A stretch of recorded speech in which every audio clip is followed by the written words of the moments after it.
Good afternoon, speakers and participants. Thank you for joining with us here in room A, and also welcome to Andrew, who joined with us virtually in the Zoom.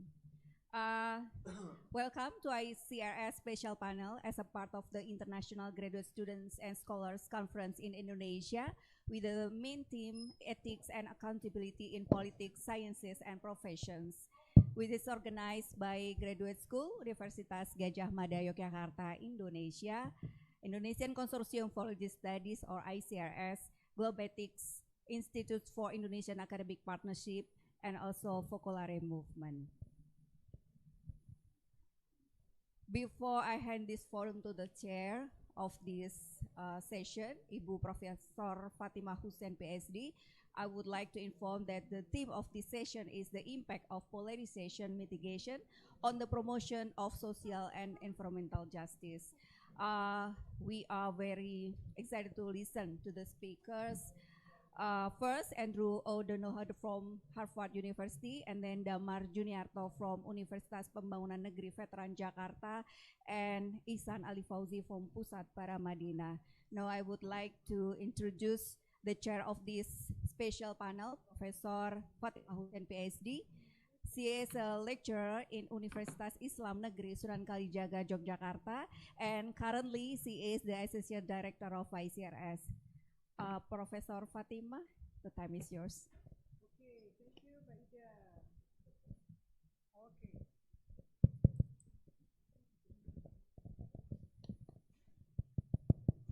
Thank you very much, Mbak Ida. Good afternoon, everyone. Good afternoon.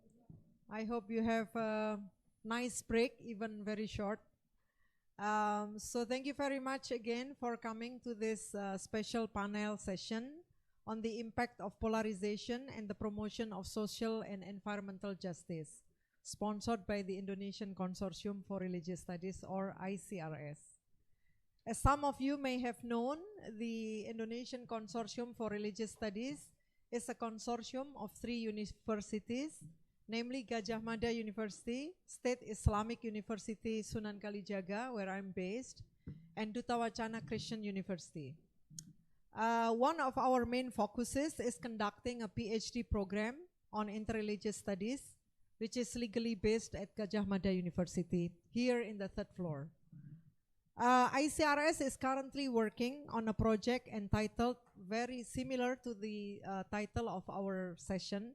The title is The Impact of Religious Tolerance and Faith-Based Polarization on the Promotion of Social and Environmental Justice in Indonesia, which is part of Ford Foundation's global initiative on polarization. We have produced a situation analysis paper in our attempt to better understand discourses on polarization. In addition, we have also held an experts meeting in July 2023 and conducted some scoping missions to different areas in Indonesia to gather ideas and build networks with various institutions working on similar issues. So this panel is so in line with what we are doing now. This afternoon, as Ida has mentioned, we have 3 speakers whom I will briefly introduce when they speak. This session will start with a dazzling question. How can scholars create common definitions, measures, and frameworks for analyzing polarization that apply across diverse contexts and generate cross-nationally useful knowledge? It will then be followed by 2 topics related to polarization in Indonesia. First is actors and victims of political polarization in Indonesia. And second, political polarization and the shrinking civic space. All right, so our first speaker will be Andrew O'Donoghue. I hope I pronounce your name correctly. Who is a Carl J. Friedrich Fellow and a PhD candidate at the Government Department, Harvard University, USA. Andrew has co-edited a book with Thomas Caruthers entitled Democracies Divided, which applies a comparative analysis of political polarization that is endangering democracies worldwide, from Brazil, India, and Kenya to Poland, Turkey, and the United States. So we will start with some critical questions related to definitions, measures, and frameworks for analyzing polarization. Please, Andrew, time is yours. Thank you, Fatima, for that very kind introduction. And thank you as well for your excellent work coordinating this panel and inviting me to join. Just to make sure, can everyone in the room hear me well? Perfect, thank you.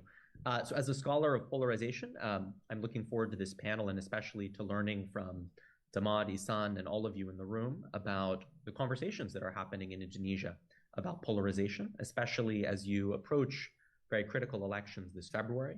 It's a pleasure to be a part of this conference, even remotely. Fatima gave me the challenge of discussing polarization everywhere in the world in 15 minutes, so I will do my best to accomplish that task. So I'm going to briefly share some slides, which I hope will be helpful in sharing some of the knowledge that, as Fatima mentioned, with my co-editor, Tom Carruthers, we collected through an analysis of polarization in 9 countries around the world.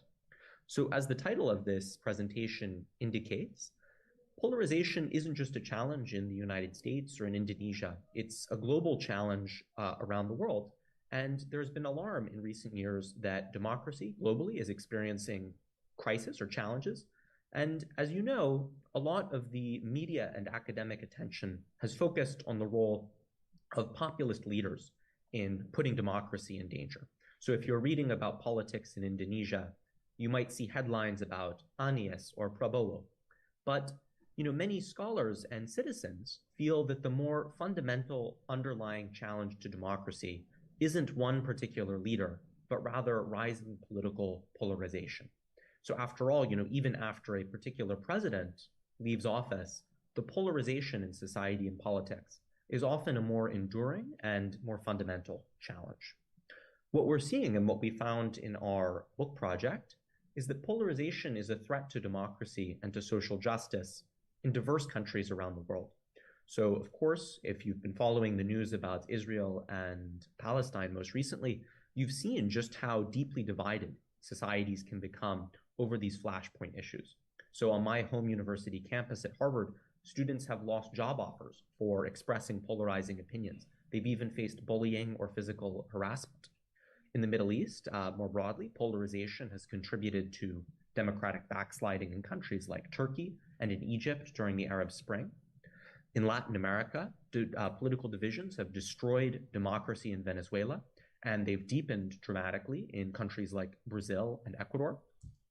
In the United States, our country is facing an intensely polarizing rematch election between Donald Trump and Joe Biden. And of course, as you know well, in Asia, polarization has shredded democracy in Thailand and Bangladesh in the past with military coups in both countries. And of course, the warning signs are now flashing in places like India and Indonesia. Indonesia wants a reputation for being one of the least polarized democracies in Asia, according to scholars like this. And now, of course, as the very subject of this panel indicates, many people in Indonesia are concerned that that is no longer the case. Now, just to briefly present the goals of the information that I'll present, my sort of hope is that with polarization being a global problem, there are valuable lessons that professors, scholars in Indonesia can learn from other countries. But that also means, just as importantly, that Indonesia can teach other countries lessons about the drivers and consequences of polarization as well. So in order to generate this knowledge that will be useful both in Indonesia, but also for other countries that are dealing with polarization, I argue that scholars need to do 2 very critical tasks. So in order to connect Indonesia to this global conversation, the first thing we need to do is have a common definition of polarization. What exactly is it that we are talking about when we talk about polarization and its impact on social and environmental justice? But second, we need to create a common framework for analyzing political polarization. And in my book project, Democracy is Divided, which Fatima very kindly mentioned, it's a book project that analyzes polarization in 9 countries, including Bangladesh, Colombia, Brazil, Indonesia, Poland, and the United States. I co-edited this book with Thomas Carruthers, an excellent scholar at the Carnegie Endowment for International Peace. And the way that we tried to create cross-nationally applicable insights was to use a four-part framework for analyzing political polarization. First, we looked at the roots of polarization, the identity divisions that often give rise to particularly intense forms of polarization. Then we looked at the drivers of polarization. Why is it that these identity divisions become so powerful and so politically charged in social and political life? Third, we looked at the consequences of rising polarization, what polarization means for civil society and for politics. And finally, and perhaps most critically, we looked at remedial actions, the efforts that actors from politicians to universities to civil society are taking to try to turn back the polarization or at least mitigate some of its consequences. So to start with the first key task, we need to come up with common definitions of polarization to understand what it is exactly we're talking about. And I think there are four critical distinctions to make in this literature. The first is the difference between elite versus mass polarization. So elite polarization usually refers to polarization among the formal political actors, political parties, politicians, and legislatures. So if you're measuring elite polarization, you might look at data on how legislators are voting in parliament, or on the distribution of seats in the parliament as well. The second critical dimension, which is mass or societal polarization, the divisions within the public at large. And this is the kind of polarization that we get out instead with public opinion data, data on what average Indonesians or Americans think about the other side. A second critical difference is between ideological and affective polarization. So ideological polarization is about the intensity of policy disagreements.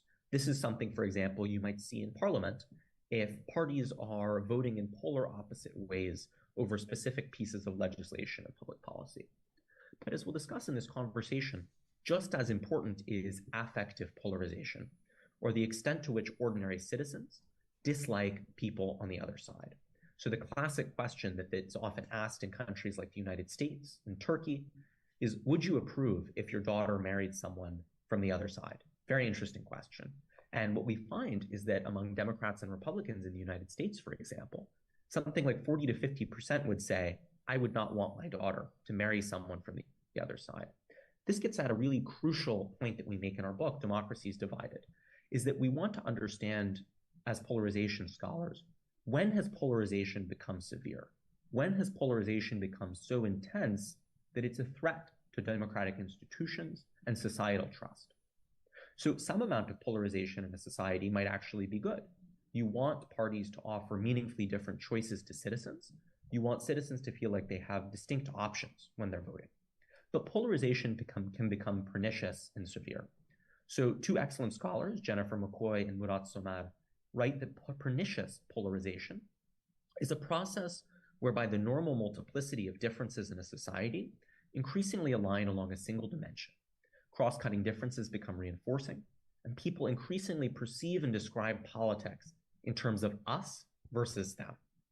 This is what my co-author, Tom Carruthers, and I sort of describe as severe polarization, which is when political divisions become a matter of social identity. What we mean by that is that in severely polarized countries, such as the United States or Turkey, it's not just a matter of disagreeing with policy ideas. Rather, people think, I'm fundamentally different from people like you, or often just, I hate people like you. So what are the roots of polarization, the kinds of identities that often become implicated in very deeply divided societies? We found that there were three basic types of identities that often are at the root of polarization. First is religious identity. And here we're not just thinking about different religions, for example, Islam versus the Christian minority in Indonesia, but rather about also the key difference being between more religious and more secular visions for a country, as is the case in Indonesia. This is the same in Turkey, where I am right now conducting research, where the primary division between President Erdogan and his opponents is not between Islam and a different religion, but rather different interpretations of the role that Islam should play in public life. Second is ethnic identity, another powerful form of identity.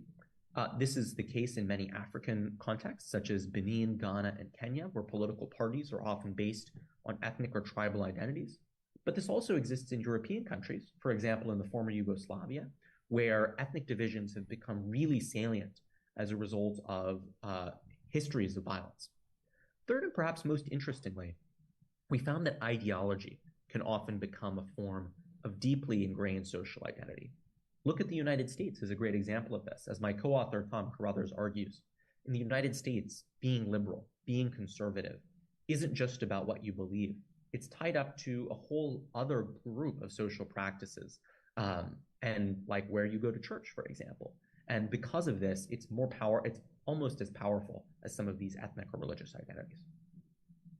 Now, the next thing we looked at in cross-national perspective is what's driving polarization. When you have a country like Indonesia or the United States with different forms of identity, why does polarization often increase? First, we found that divisive and inflammatory political leadership is one key factor, and that often a single political leader can make a major difference in radically increasing political polarization. So figures like Narendra Modi in India, Jaroslaw Kaczynski in Poland, Hugo Chavez in Venezuela, even figures like Anies in Indonesia have been figures who have brought up divisions and entrenched them within the society, often in ways that are electorally successful. So the polarization playbook we found is very simple. First, you demonize your opponents. Second, you focus on symbolic identity issues.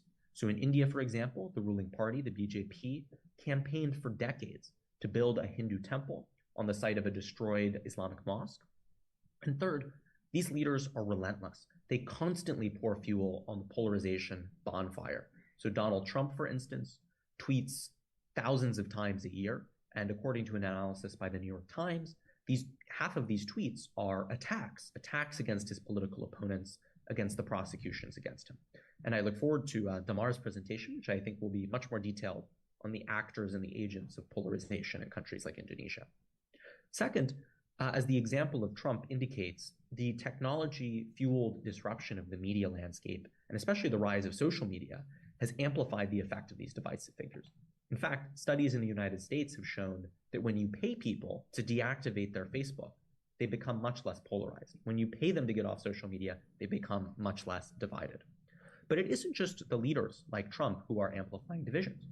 Opposition politicians often fan the flames of polarization by responding with anti-democratic and confrontational tactics.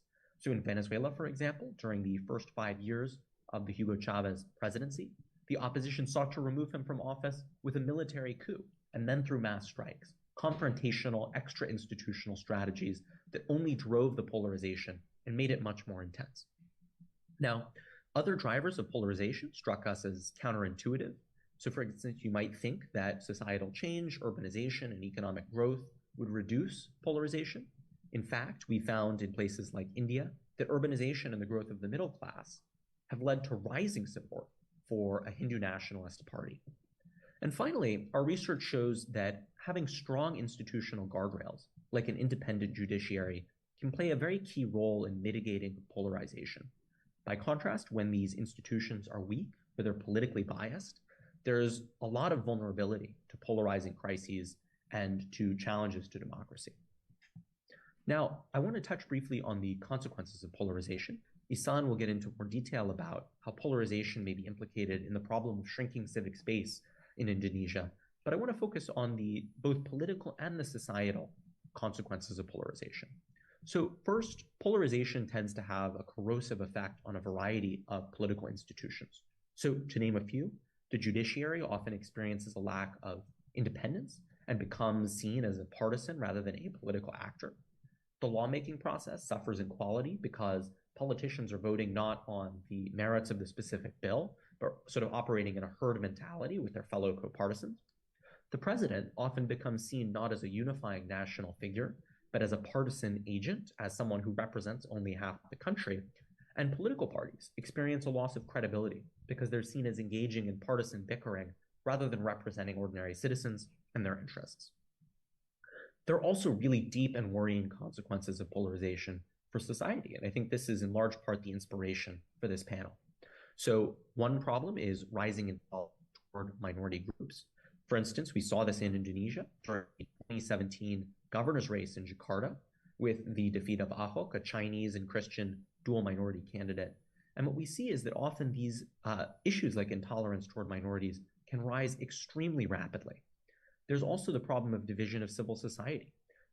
Actors in civil society are often pressured to pick a side, and it becomes harder to carve out a neutral and independent space for civil society organizations. As measured through affective polarization and public opinion surveys, there's often a loss of trust and social cohesion that's very damaging for the society. And I want to highlight that these consequences often contribute to a vicious cycle. For instance, if the judiciary becomes weakened or seen as politicized, then it becomes harder for the judiciary to constrain polarization and democratic erosion. And as I pointed out in the example of the election with Ahok in 2017, these consequences can emerge very quickly, often in the span of a few years, or even in the span of a single election campaign. So I'm sure you are all thinking by now, given how serious and infectious polarization can be, what are the solutions? What are some of the remedies? What can we do to defeat polarization and bring a country like Indonesia or the United States together? Unfortunately, our answer to this question is pretty sobering. We find that once a society becomes deeply divided, it's very difficult to heal. And that's because polarization often becomes self-perpetuating. It takes on a logic or a life of its own. A polarizing action often leads to a polarizing reaction and creates a spiral of anger and division and resentment over past wrongs.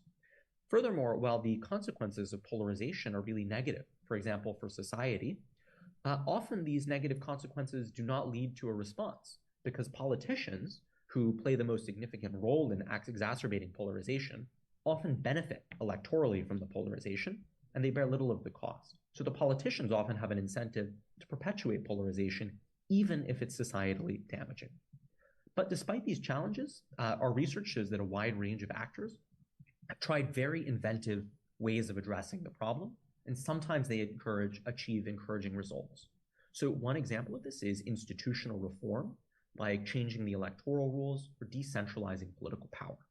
Kenya is a great example. So after election violence that killed more than 1,000 people in Kenya in 2007, the country adopted a new constitution that strengthened the independence of the judiciary and gave decentralized power by giving local officials greater autonomy from the central government. In the United States, these reforms haven't occurred through national constitutional change, but they have occurred in important ways at the local level. For example, the state of Maine passed legislation in 2016 to enact new voting rules called ranked choice voting, which is a system that favors more centrist candidates. A second type of anti-polarizing action is conciliatory political leadership, which can help de-escalate political divides. So for example, I'm currently speaking to you from Istanbul, Turkey, and the mayor of Istanbul ran on a campaign of radical love that tried to consciously bridge polarizing divides and escape the negative campaign rhetoric that the government was leveling at him. A third type of depolarizing action is local research, study, and civic activism. Efforts by civic organizations to bring people together across polarizing divides, but also to understand the extent of polarization through research and study. And I would say that is exactly what all of you in this room, or all of us in this room, are doing right now.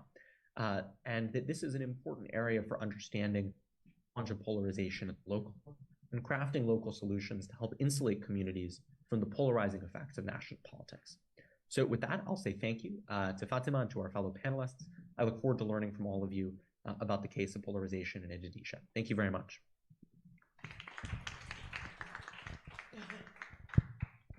Thank you very much, Andrew.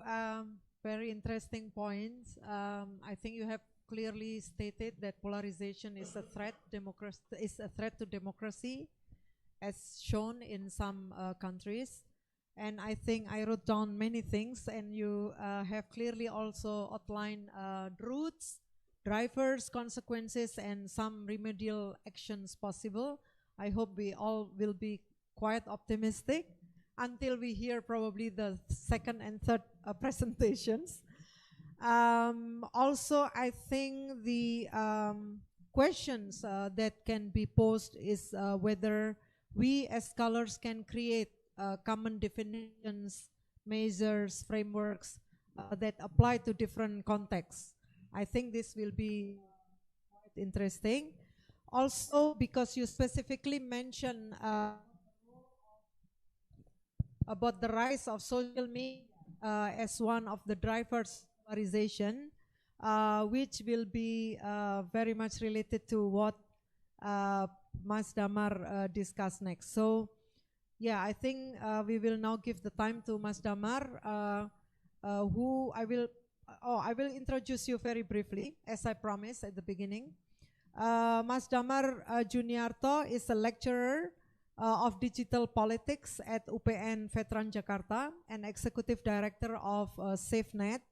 He is also a prominent human rights activist who is known for his work on digital rights and online freedom of expression in the Southeast Asia region, or Southeast Asia Freedom of Expression Network. Mas Damar will speak on actors and victims of political polarizations in Indonesia, but earlier outside we discussed it actually depends on how we define polarization. So who are the actors and who are the victims?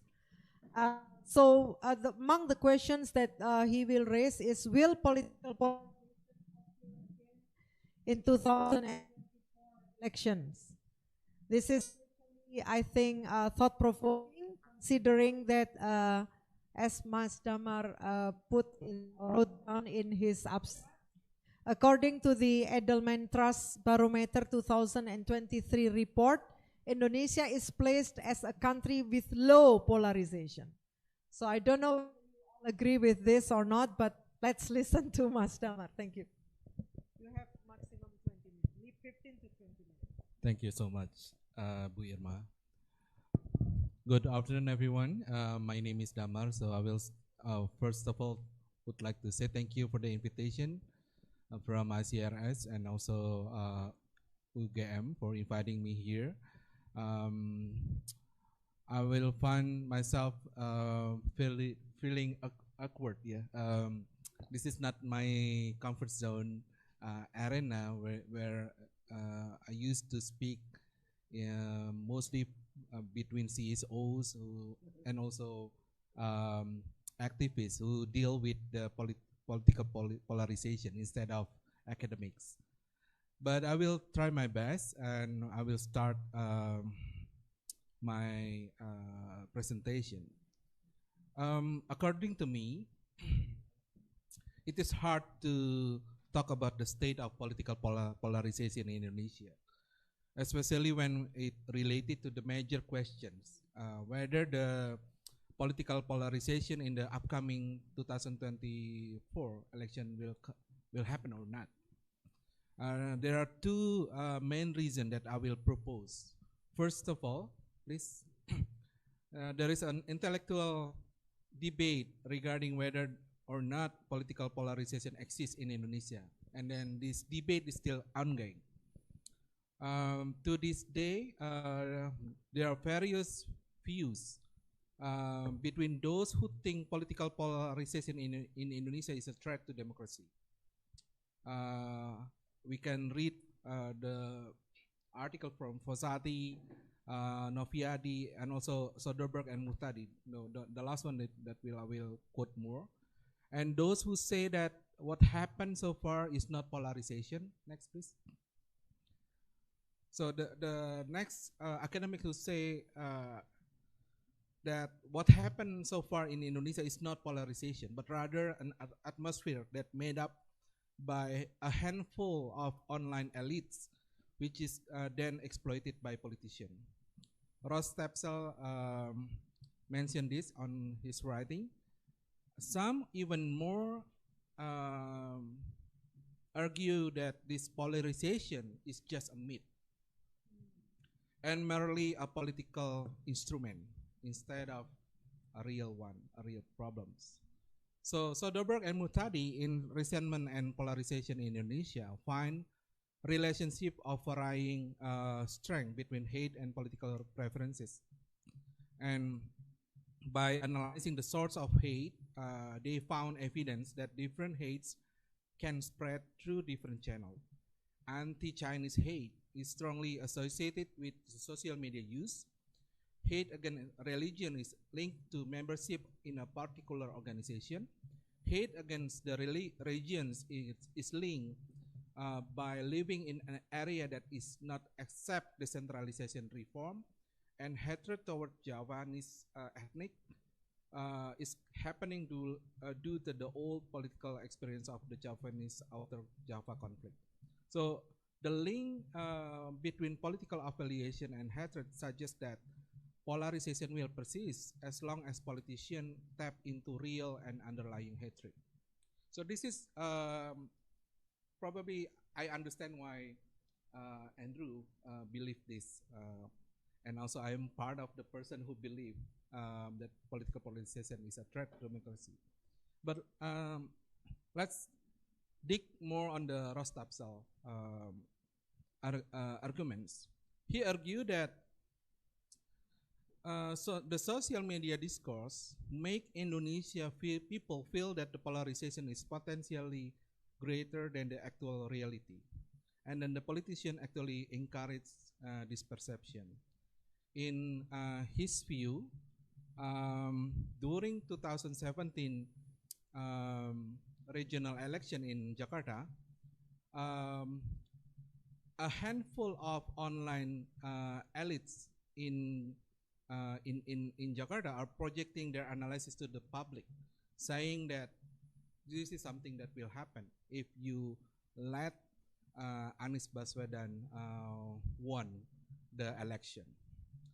The social media creates an atmosphere of artificial polarization, which is provide into an excuse for the politician to avoid serious contestation in order to avoid adding the polarization into the. They try to highlight the polarization instead of telling what is the program for the candidates, right? So another one, Zulfikar Amir examined polarization in Jakarta during the 2017. So he's doing another research in 2023 and found out through his survey the majority of Jakarta residents were not trapped into only one poll. For instance, only supporting Ahok or only supporting Anies Baswedan. They are indeed a group that part of the polar, but the number is so small and it's not significant. So through this evidence, Zulfikar believes that Jakarta is not experiencing polarization, just like many of us probably think that what happened in 2017 is highly and hard polarization. He just said that, in other words, the polarization in Jakarta is just great. So I find myself really difficult on setting myself. Is there any conclusion over this debate between these three people, three academics?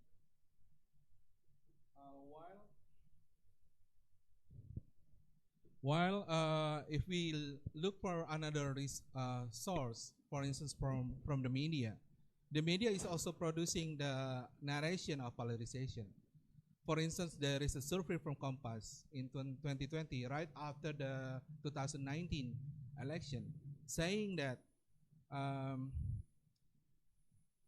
the findings said that 79.1% believes that the division, the difference of political choices will damage the democratic climate in this country, and 36.3% of survey respondents think that the polarization is increasingly sharp or heated because of the existence of the people who consciously worsen the situation through the social media, and those people are buzzers and also influencers.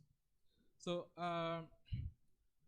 in my point of view, this survey from Compass is actually postulated that polarization happened already. Compass already had an opinion before the findings that polarization is already happened in 2019 election, instead of just looking into the real problem in the society without probably like finding what is the indicators that can be evidence that there is a polarization in Jakarta. So, and the last one from Edelman Trust Barometer states that Indonesia is in the category of countries with low polarization, which part we are in the same arena with other countries that you can see from the graphics. So back again, back to the questions. Why I found this polarization is very hard for me to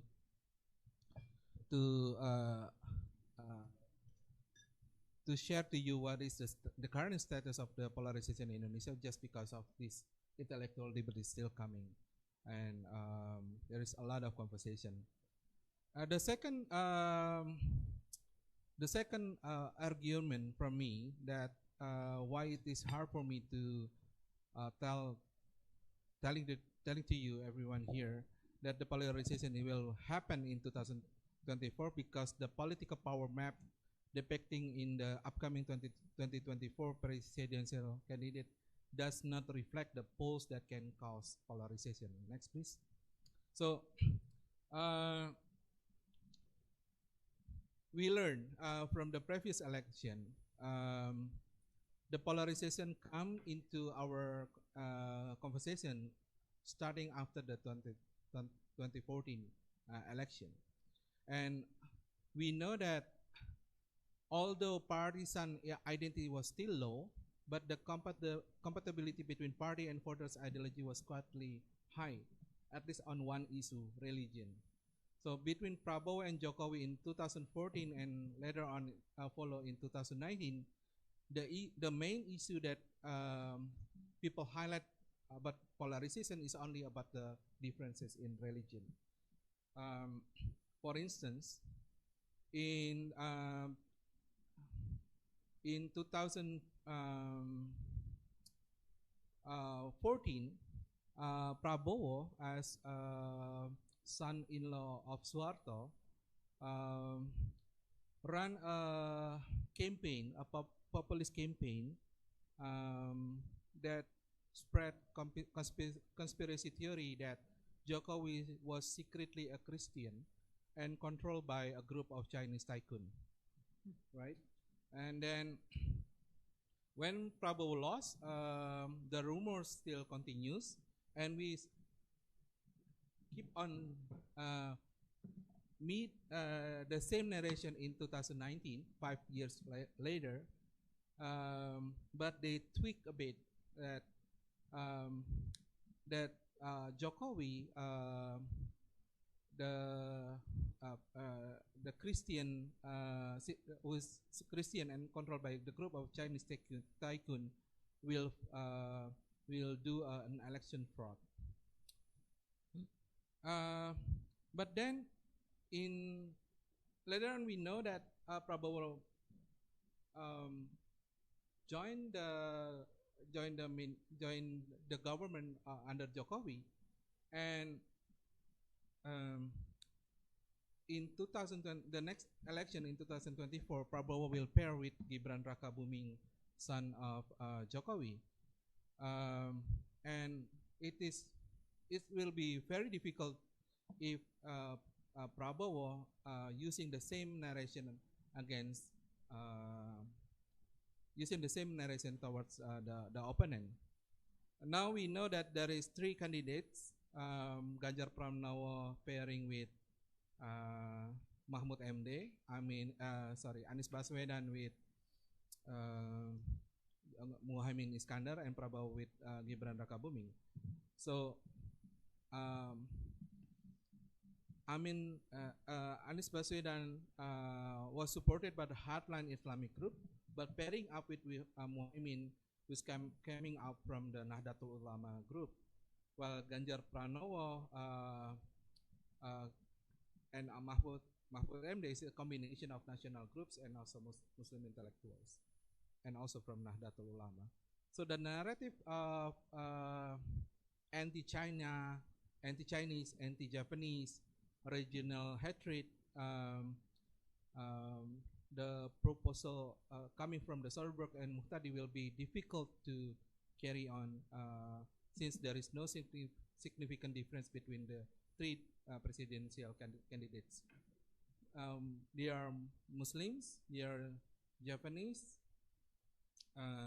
but at the same time they are not Chinese, and they are coming from different regional. So it's problematic to find the state of polarization. Now come to the next part about the polarization in social media.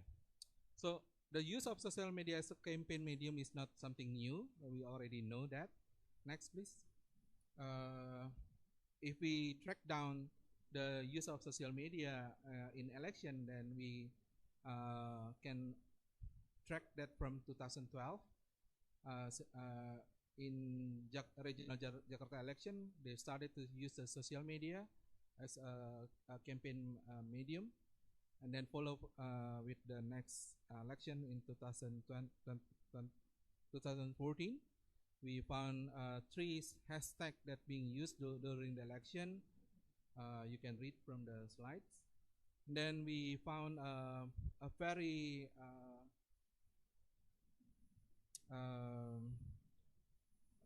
a hashtag war between JASMEF and also MCA. MCA stands for Muslim Cyber Army. And then the last one, until now, we still find that social media play a main role in the election. The expansion of the use of social media in political field somehow give, for me, is giving an optimistic statement in the beginning, because I found that people has no hassle to express that through the social media. Later on, a lot of critics and a lot of highlights about the use of social media as a weapon to attack other people. There is a proliferation of social media being used by political party to attack those their opponent, and they are using fake news and also a black campaign, and including the last one, they are spreading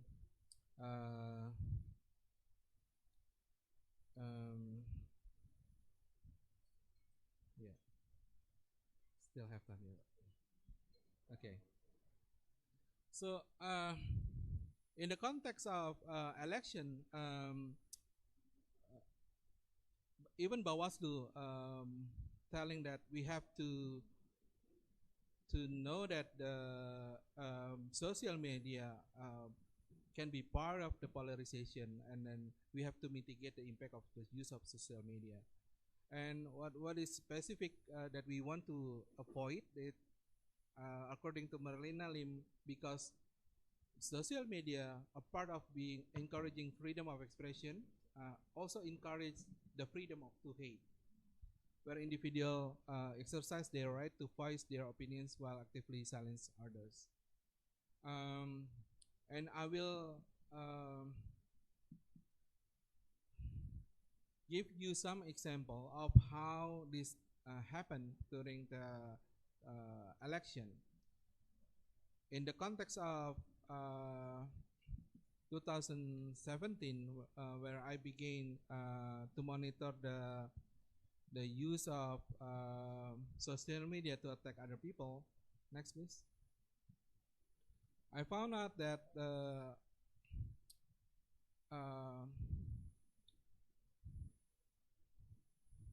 the debate about polarization can be settled if we just digging into who will be the victims.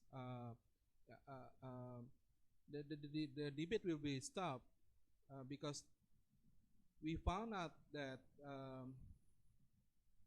if it is just a matter of arguing in social media, just like Rostab was saying, why do victims of digital violence appear during the election?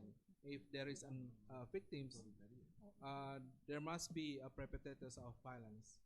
So the next one, I will talk about the actors. If we follow Malan's colleague,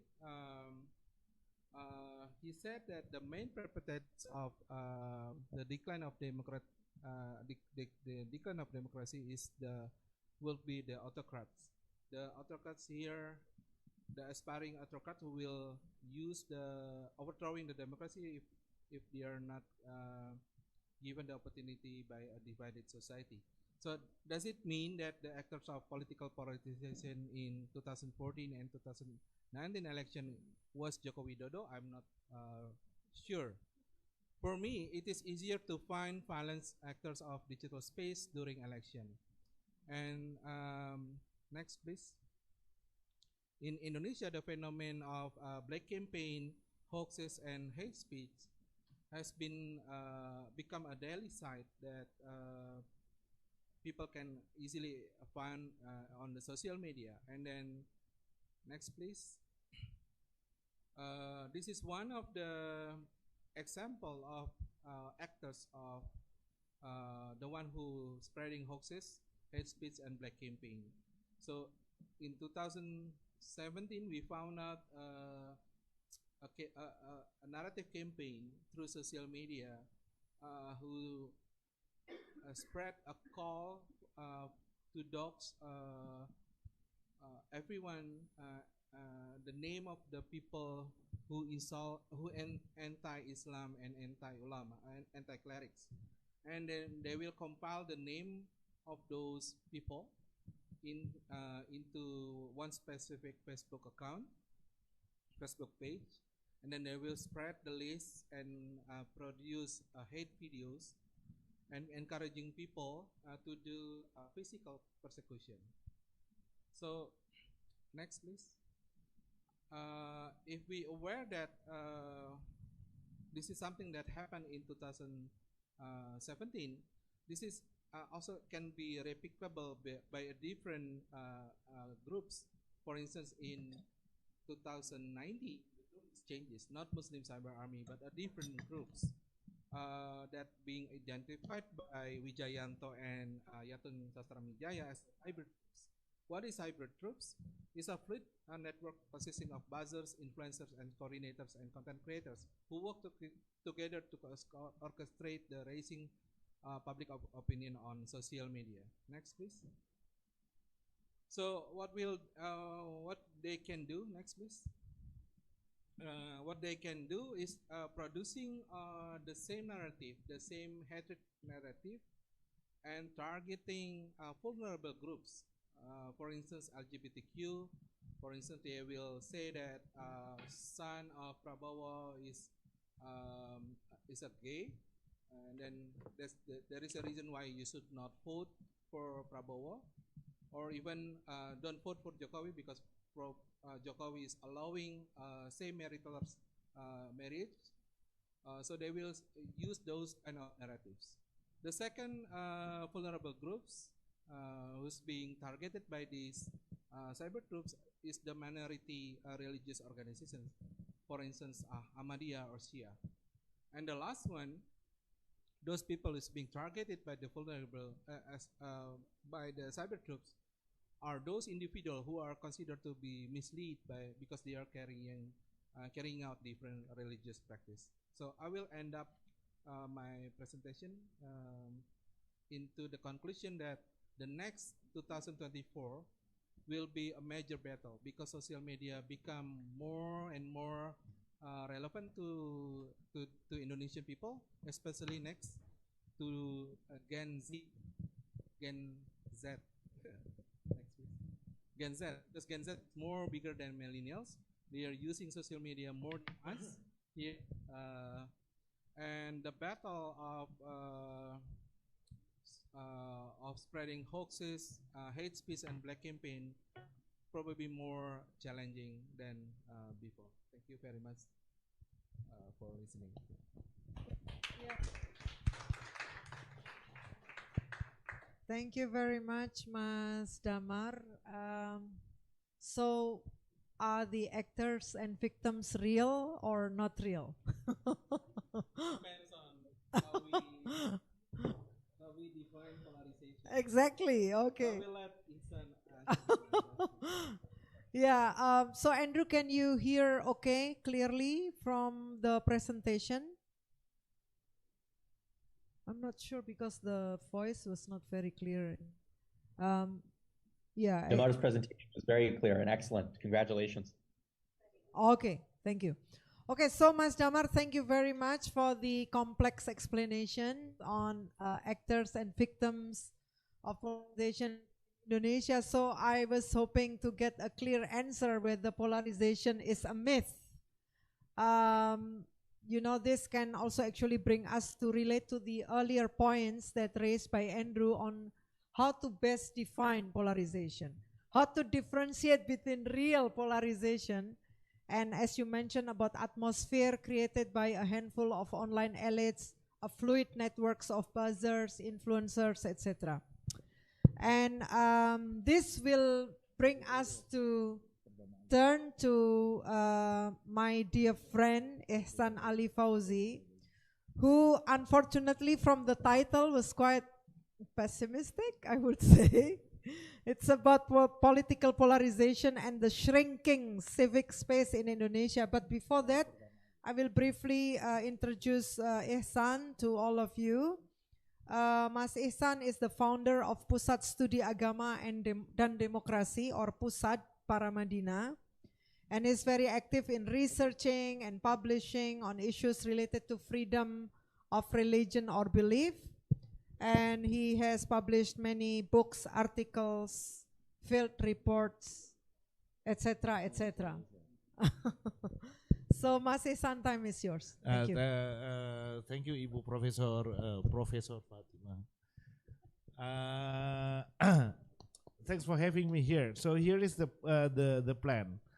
I'll be talking generally about the relationship between polarization and shrinking civic space. So it is not really about polarization, but its effect on shrinking civic space. Taking some lesson from Indonesia. This is part of our Paramadina research. You can download the whole research actually on our website or in USAID website. I will start with the definition of polarizations, and I think I will talk more or a bit with what Andrew has suggested before, how and why polarization is dangerous for democracy and its effect on shrinking civic space. I will refer to the specific context of Indonesia's past elections, and which is also heading to 2024 general elections. I don't know. I think I will skip some of the slides which give you detail on shrinking civic space. But we can come back later to that slide if you want to. Okay, next slide, please. So this is about next slide, please. Yeah, the relation between polarization and civic spaces. Let me start with the definition. I think it's very close to what Andrew has said before. The shortest and strongest definition of polarization is the divisions of society into distrustful, antagonistic camps. So there must be two camps, gitu ya, kira-kira ya. To take a very good example from Indonesia, there is the community of Cebong. Is it Cebong, right? Cebong, and the other one is Kampret. So they came from the varieties of religions and ethnicity, but when it comes to this certain thing, they need to be in one group or on the other group. Okay, this is where so polarization is moving more forward from heterogeneity into bipolar two camp, which is antagonistic. So, for example, you can come from various ethnic or religious background and you live together peacefully every day. But at the end of the day, particularly during elections, you have to make the decision whether you stand with me or stand with Fatima, for example. So this is where the polarization starts. So from the research that have been published so far, I think polarization is not similar, not synonymous with fractionalizations. Yeah, there are differences between a heterogeneous society divided along several ethno-linguistic or religious divisions and a polarized society with two large groups that are hostile to each other. Why polarization is dangerous for democracy? There are two mechanisms by which polarization can affect badly to democracy. One is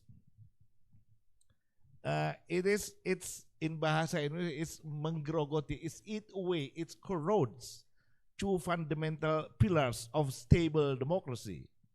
One is losers' consent. Yay, I follow this election and I'm loose. Okay, remember that John McCain, when he was facing Obama, I think 2007, 2006, right?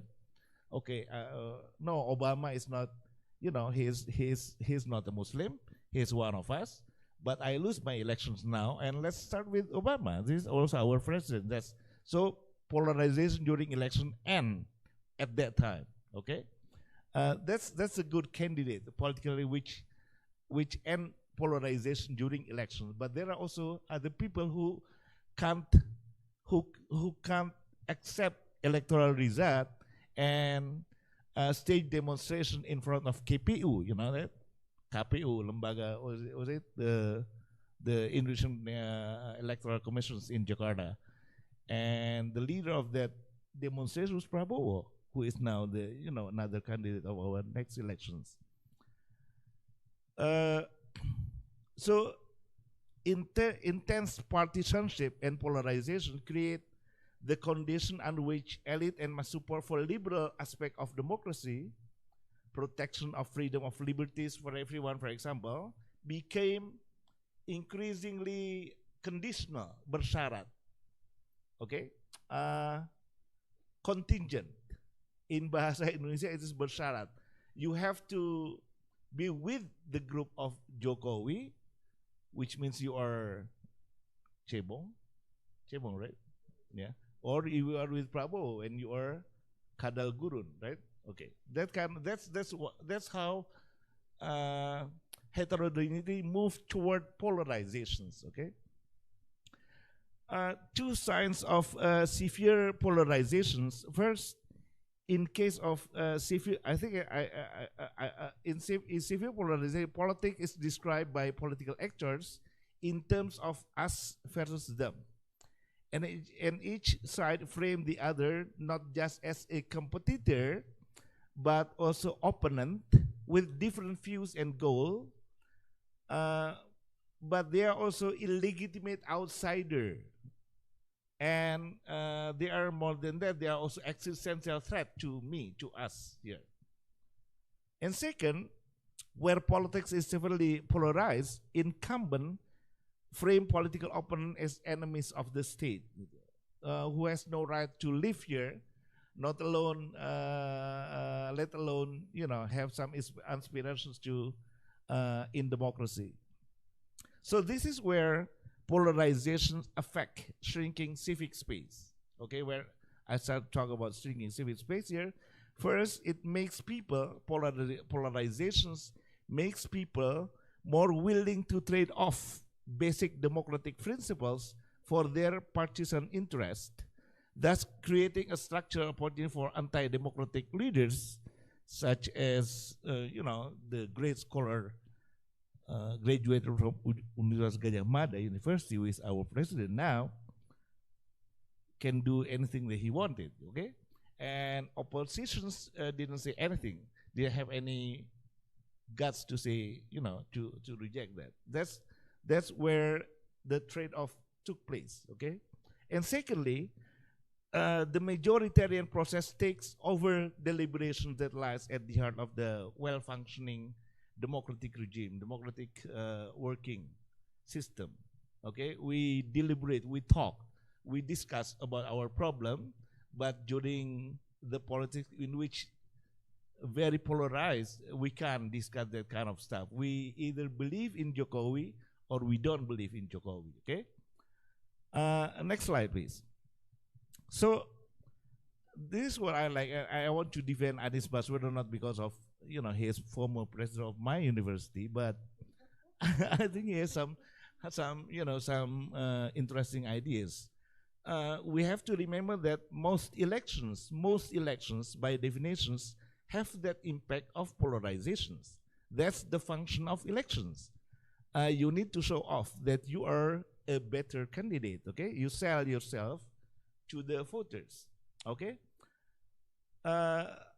So the balance should lie between showing off your best potentials during the campaign or during the elections and accepting the fact that you lose after the election. If you are losing, you lose the election, okay? So if you see the picture, but Anies Baswedan when he was elected as the president candidate by the National Democratic Party, okay, 3-4 months ago, and he said that polarization is a normal thing. Yeah? I think that's what he meant. Yeah, to be in elections is to be different, to show that you are different from other parties, from other candidates, and you are better than him. But polarization will more likely happen in two-party electoral systems, such as the one in the U.S., or in the two-horse presidential experience in 2014 and 2019. And in both elections, Jokowi ran against the same rival, former Prabowo. But polarization became more pronounced in the last election, in the later election. So I think maybe the question is not whether polarization is happening in Indonesia, but is the last elections is more polarized than it was before, or even were two last elections in Indonesia under Jokowi were more polarized than, let's say, president election before Jokowi, when there were parties involved. Okay, that's maybe more appropriate question to ask, not whether polarization itself is happening or not happening in the country. We know that the result of the two elections showed how the nation has become divided almost down to the middle, kan? Now,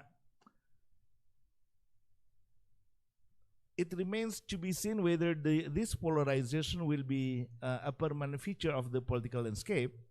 I think much depend on who will run in 2024, and we have still to have to wait for the exact fixed candidate to be running in the next year. How many candidates also contesting? I don't know what's the impact of this. What's going on in MK today with regard to the son of Pak Jokowi. I don't remember his name. Is it? I don't remember his name. Gibran. Okay.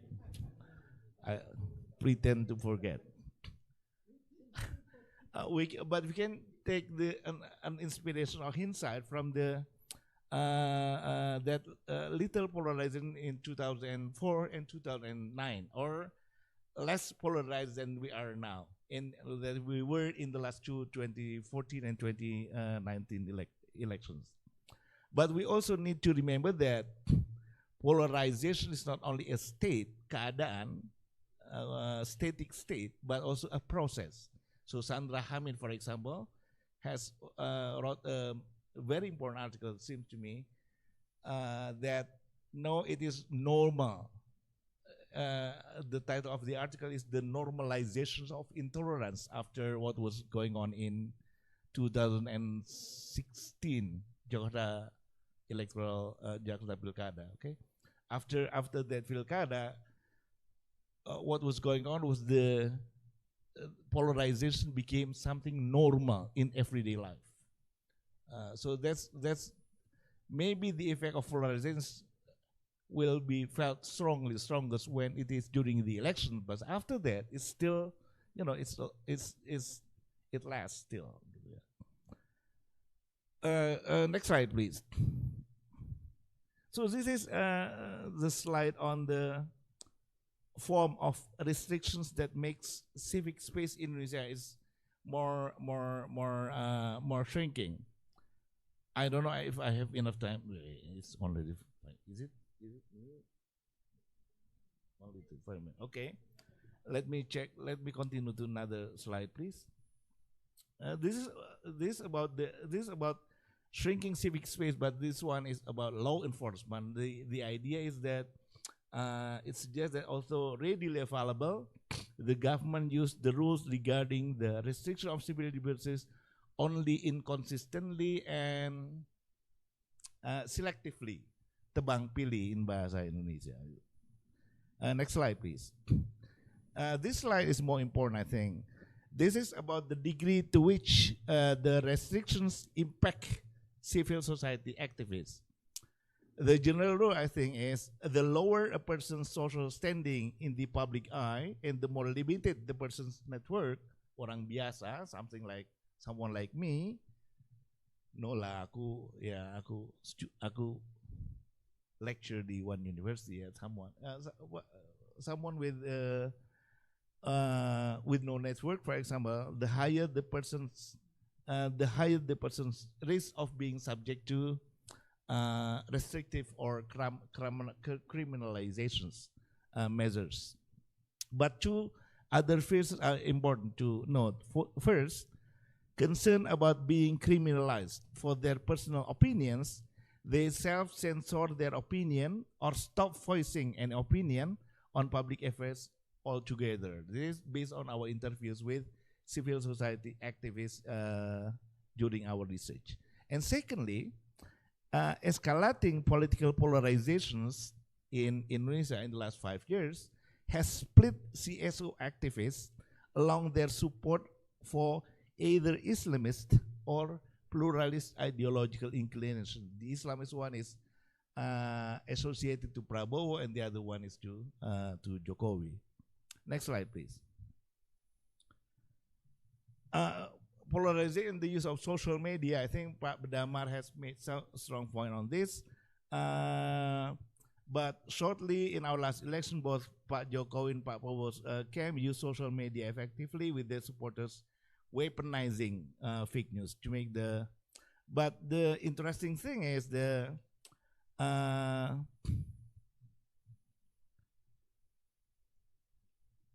recent Jakarta Post article that was I was pictured this I put there also suggests that polarizations is elite driven actually.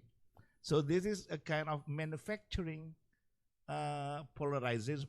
Polarization is the business of the elite group, and they are the most important key players in any kind of polarization because they took the most benefit out of the polarizations.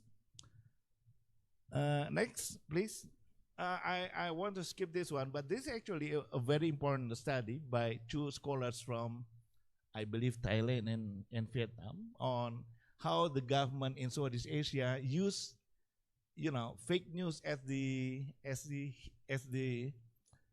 reason for their making, for their restricting, for their restriction of freedom of religion, for freedom of expression, particularly the online one.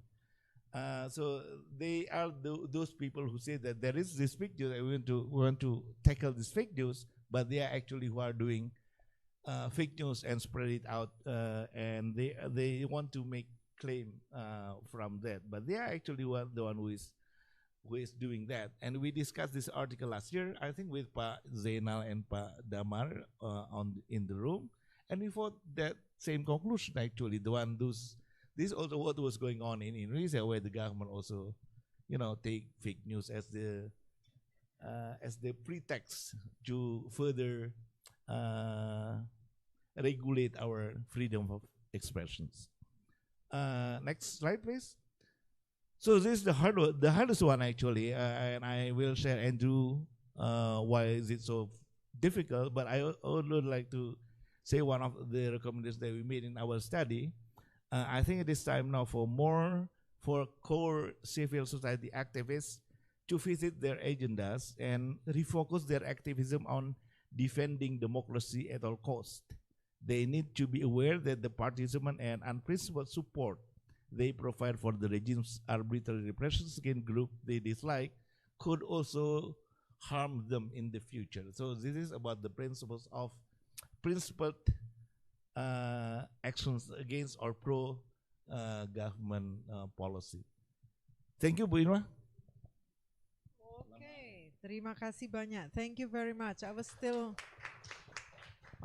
trying to look at the last slides and was hoping for some more positive vibes.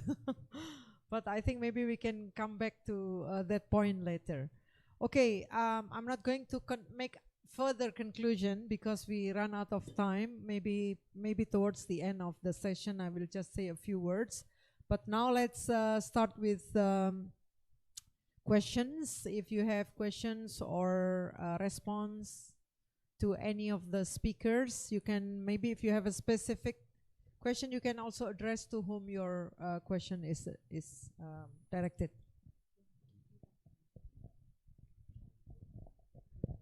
I found it a very enlightening presentation, especially in terms of the forthcoming presidential election. So I'm grateful for your collective expertise as a foreigner here.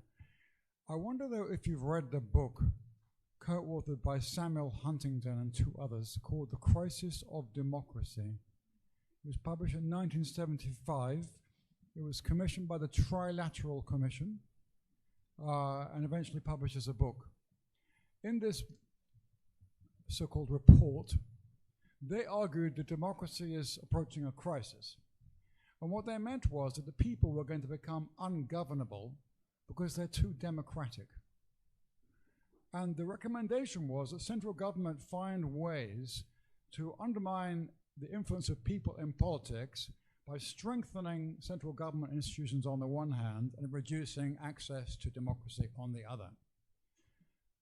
The Trilateral Commission took over the American government during the time of Jimmy Carter. Every administration since, except Trump's, was staffed by members of the Trilateral Commission. Most members of the European Commission are members of the Trilateral Commission. The leader of the opposition, the UK, is a member of the Trilateral Commission. The Japanese government, the Greek government, the Italian government, and so on, are dominated by members of this secretive commission. I find it very interesting that this very important globalist and elite organization issued a report saying democracy was going to break up, and for the next 60 years, big media owners spend their money spreading stories about how people can no longer talk to each other democratically and how they're all falling out. Polarization will be the end of democracy. To me, it's a self-fulfilling prophecy. And I just wonder whether you have any comment. In other words, to me, a lot of what you've described looks like, we call it in English, a storm in a teacup. And we're making a big fuss about the fact that people disagree about who should be the president. Well, that's a good thing. The point is that the elites don't want genuine democratic debate. And I think they use their money to turn genuine democratic debate into a kind of nasty bear pit fight. And that's what I think is really happening around the world.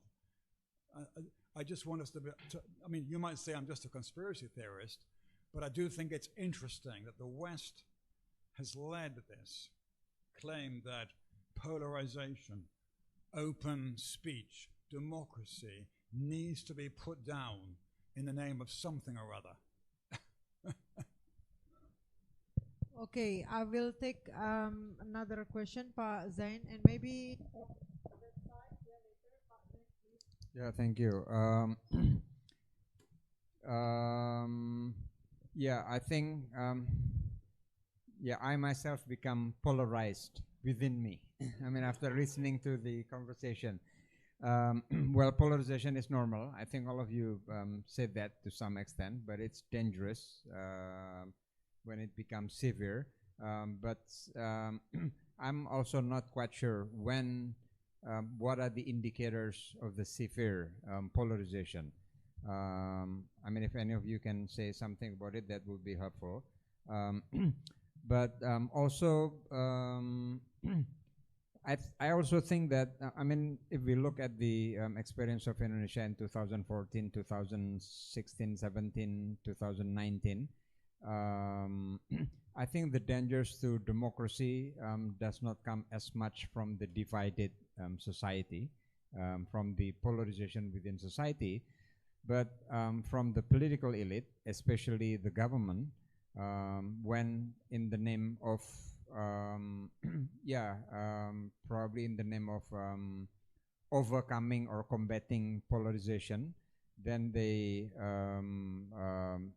take repressive actions. I think very clear during the time of Jokowi in 2017. I mean, responding to what happened in 2016, 2017, he signed the law which make it easy to disband organizations.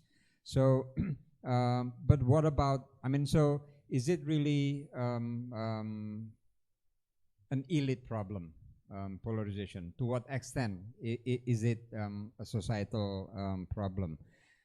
So I want to get a better sense of it. And then secondly,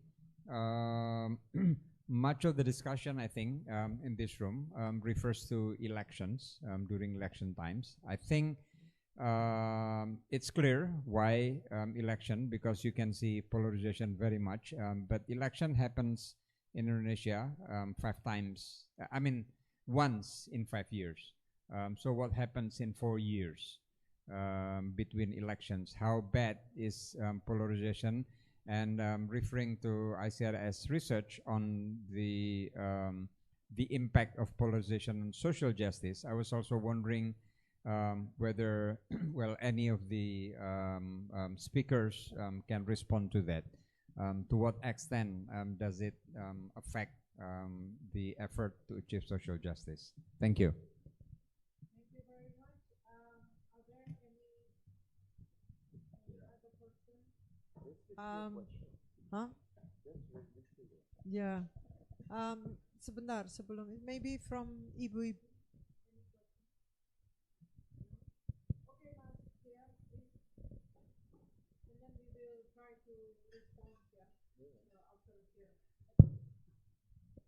Yeah, thank you for the opportunity. I am interested to ask to Mr. Andrew and Andrew. My question is, how do we bring back the justice to environmental justice to the issue of democracy? Because in my point of view, in my experience in East Indonesia, like the politic of polarization always impact to the separation of the people and the nature. Like in my some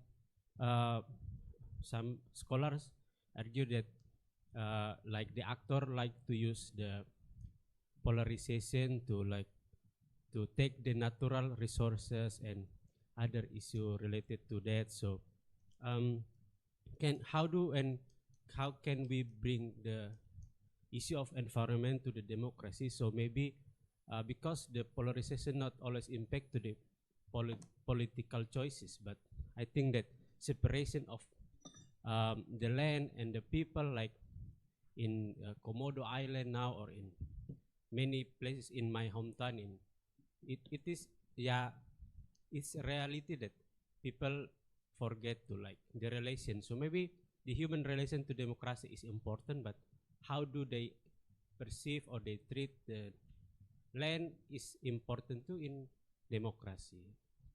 I think, like, thank you. Okay, who would like to respond first? Andrew, you would like to respond first? There is a specific question.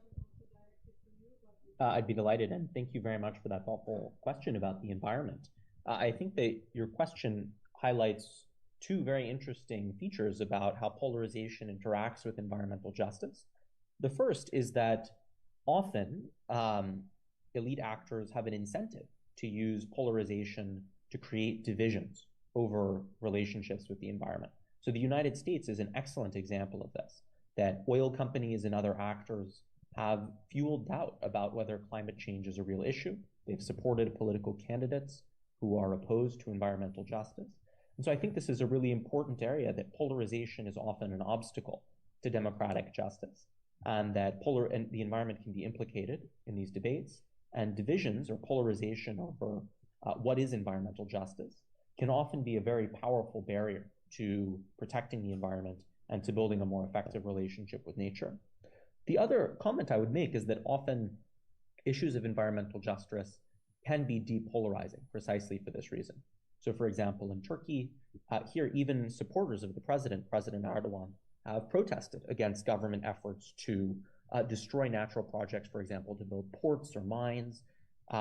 In various countries, we've seen that environmental justice can be a cause that is unifying across a partisan divide.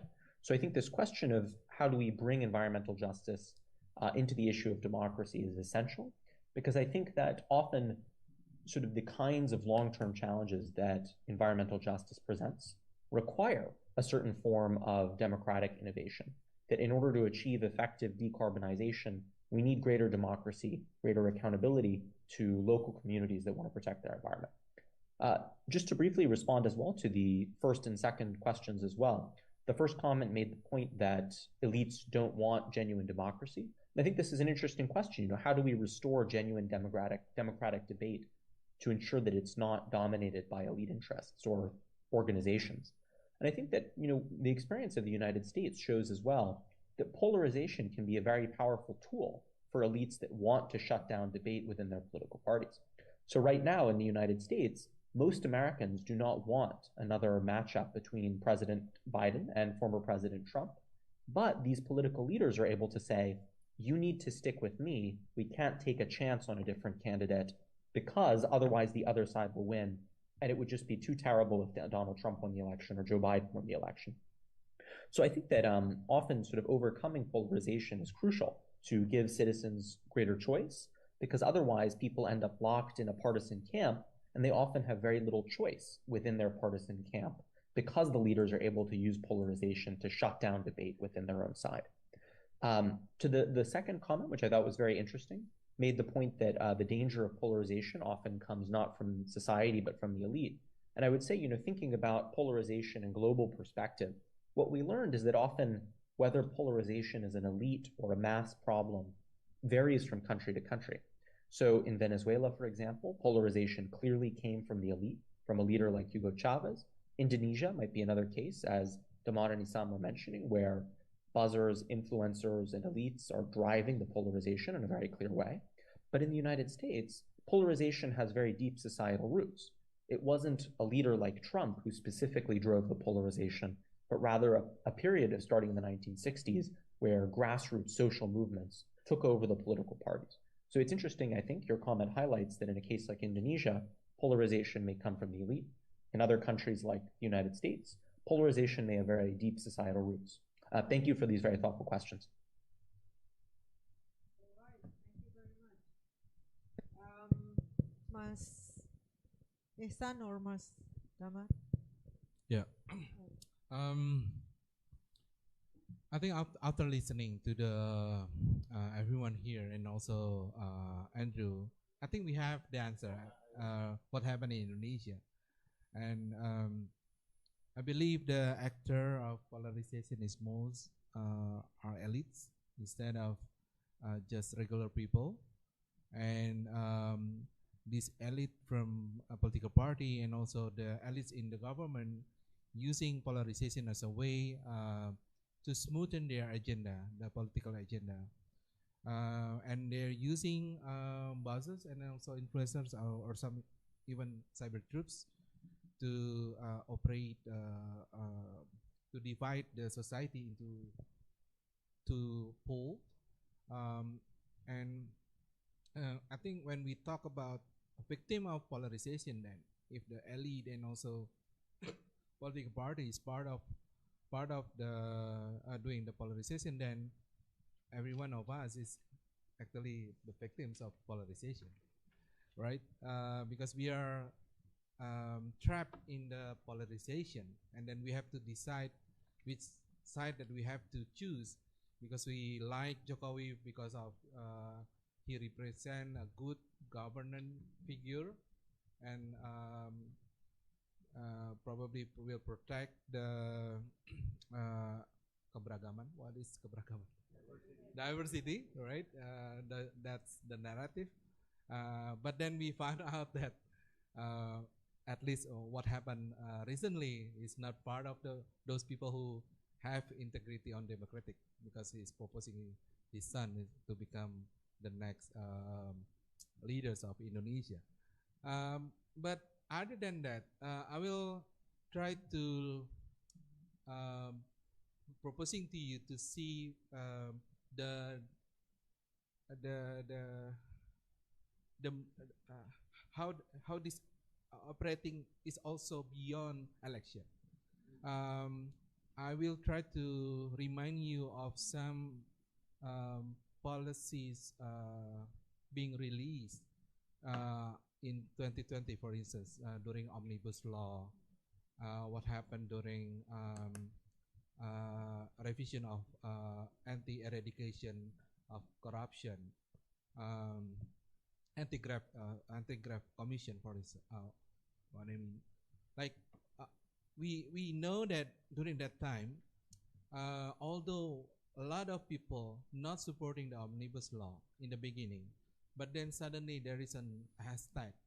A lot of influencers and buzzers, including paid influencers, artists, saying that they are part of supporting the idea to save the country because of the COVID-19. Then we have to support the Omnibus Law. Then I remember that probably this one is the one of the proof that polarization is actually fabricated instead of a real situation, and we have to because we then people have to choose between still supporting Jokowi or not during that time. What find me also relate to that is also the term that Ihsan said earlier about kadrun. Kadrun is actually not about, kadrun is not kampret, because kadrun is stemmed to those people who oppose Jokowi, right? And that's a funny thing, because I'm supporting Jokowi for 2 terms, and just because I'm helping others, activists who suffer for digital repression, then they stamp me as kadrun as well. So I found out that it's also an example that this polarization is coming from elite, coming from specific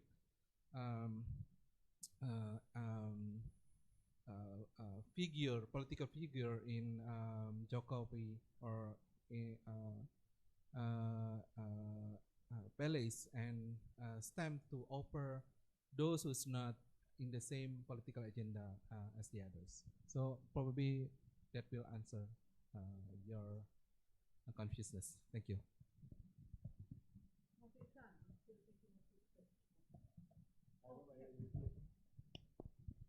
Hey, then on indicators, I think we first of all, it make it possible for someone like Prabowo to complain about the result of the election, while we generally internationally people believe that this is fair and fair elections. Prabowo staged that demonstration in front of the KPU that this is fake. Yeah, so it's open the possibility, because of the polarizations, for those people who are contesting in the election to call for the doubt on the result of the elections. So it corrode their belief in the norms of democracy, which is, kalau udah kalah ya you have to you accept it, okay?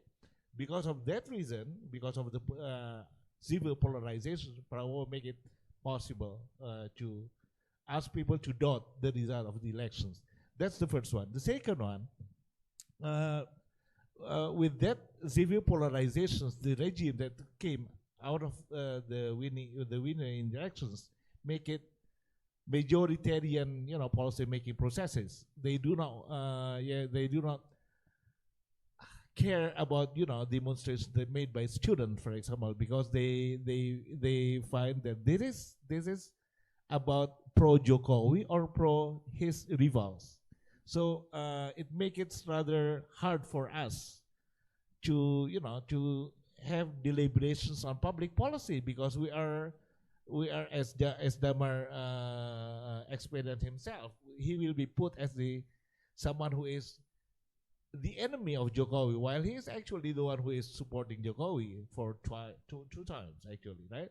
So this polarization make it possible for political elite like Jokowi to criminalize his opponent with the pretext that he is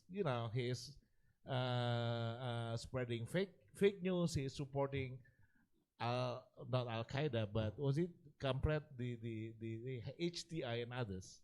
While Damar is a Christian, says he's pro Jokowi actually, right? But because of that polarization, he put even someone like Damar Junior as as that Kampret, part of the Kampret, right? The traitor, yeah. Okay, sorry. What is the effect on society? Of course, we have no enough room to negotiate our aspirations now. We have no people cannot go to the street for demonstration, for example, because it will disturb Jokowi's policy, because it will disturb government, pro pasar policies and others. So it shrink civic space actually, right? Because this government want to make that policy and you don't disturb them, and and for that reason they have that pretext that you have to defend me because this is very important issue and this for our group, our camp. So if we have differences a lot on certain issues, which is small one, why don't you just forget it? Like the one that we experience now among our civil society groups. Some people say that this banning of HTI and the killing of those 50 and more people, sorry, not 50, but is it 5 or 9 FBI in the street of it's illegal. It's basically illegal. It's unconstitutional. But because of that urgency to support Jokowi or against, this is about pro Jokowi pluralism or pro Khilafah, and I do not want to be in the same camp with Damar, who is pro Khilafah, for example, right? So so it shrink the civic space. What is the effect of this to your point on your questions on your research question on social justice, and it's limit our space to discuss about the social justices, because we can't discuss about that because our space to discuss that is shrinking more and more. Okay, that's basically so there is this channel, this mechanism by which this polarization can affect our discourse on environment or social justice, etc. That's the short answer, I say. Thank you. Thank you very much. Are we going to take another round or? Okay, yeah. Unfortunately, the committee said that we have to stop. But yeah, I think please,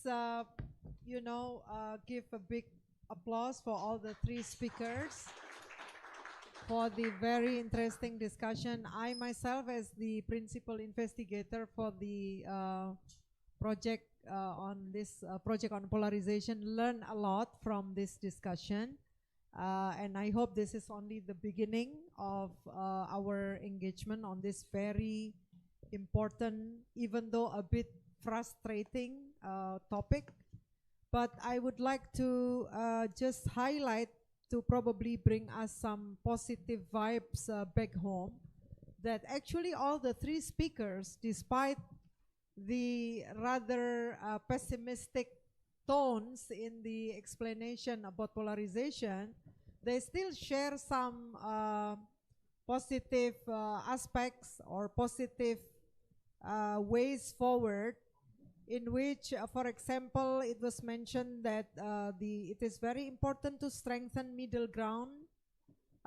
It is very also important to become, like, for the politician, it's more important to be statesman. You mentioned about statesman, and I add also about very important to become state women, not only men, or what Andrew mentioned as conciliatory leadership. I don't know how to pronounce conciliatory leadership. And then also the importance, as Mas Ihsan mentioned, about being consistent and indiscriminatory. Andrew also mentioned about the importance of institutional reform, which I think we can probably all take part in our smallest effort. And then also Mas Damar, of course, and others mentioned also the importance to always pay attention of the role of social media. And we and others who are the civil society activists need to focus on combating polarization in our own smallest context. So with that, I will conclude this session. Thank you very much, and I hope our paths will meet again in the future. Thank you. Terima kasih. Thank you. Thank you, Bu Fatimah, for chairing this forum. Thank you for Mas Ihsan, and also Mas Damar and Andrew for the wonderful presentations. And thank you for the participants to be here. And we will meet tomorrow because we still have 6 panels in parallel session, and then 2 special panels with IIAP, special panel on Beyond Interfaith Dialogue to Peace, Field Community. Please join us at the auditorium. And the second panel, Focolare, special panel on Focolare, on spirituality of unity for a shared humanity, the contribution of religions for common space in society, at room A, this room. And also 2 main sessions, AI, governance and ethics in the morning, and would be the last main session tomorrow is on ethical leadership and sustainable governance in the afternoon. And the committee announced that tomorrow the committee will announce the 3 best paper and the 3 best presenters. So looking forward to meeting you all in the conference and from tomorrow until afternoon. And don't forget to take selfie and wavy because we have the photo booth in the first floor near the enter door of this building. Okay, so thank you very much and see you tomorrow.